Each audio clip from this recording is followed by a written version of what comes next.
À Japan Expo, aucune journée ne se ressemble et on est parfois exposé à des choses étranges, des événements qui ne laissent pas indemne, comme par exemple le happening qui a eu lieu sur la scène principale à 14h45 juste avant chez Marcus. Le programme annonçait les 20 ans de Power Rangers.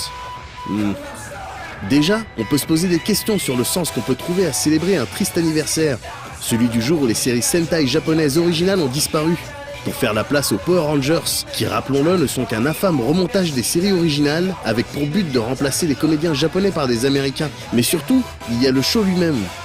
Un spectacle qui rappelle les heures les plus sombres des concours de cosplay.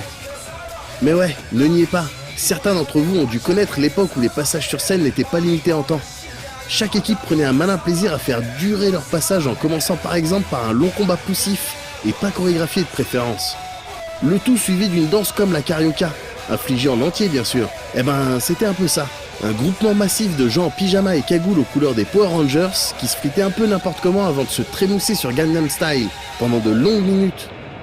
On se demande donc, perplexe, comment un tel événement a vu le jour.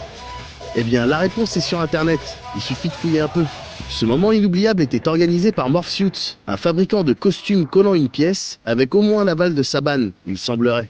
Comment ont-ils appâté le chaland pour leur pantalonnade? À travers diverses pages sur le net ou les réseaux sociaux, où l'on apprend que les 100 premiers inscrits avaient le droit à un costume de Power Ranger ou de patrouilleur, les sous-fifs, un pass Japan Expo 4 jours, économie substantielle, un bus pour les amener à Villepinte, un repas avec une boisson, et dernier argument massu et pas des moindres, des free hugs.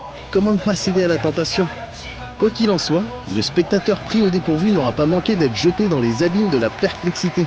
Au final, personne ne sait vraiment ce à quoi il vient d'assister, et pas un seul instant le nom du sponsor principal n'aura été évoqué. Pour le côté promo, c'est plutôt loupé, même si la soif inextinguible de vérité aura poussé quelques sémillants reporters à se la jouer journalisme total. Et le pire, c'est que les gens venus participer à cette costumade semblent être contents de leur journée, probablement pas vraiment conscients de comment leur petit délire aura été ressenti par le public. Heureux les ignorants, dira-t-on.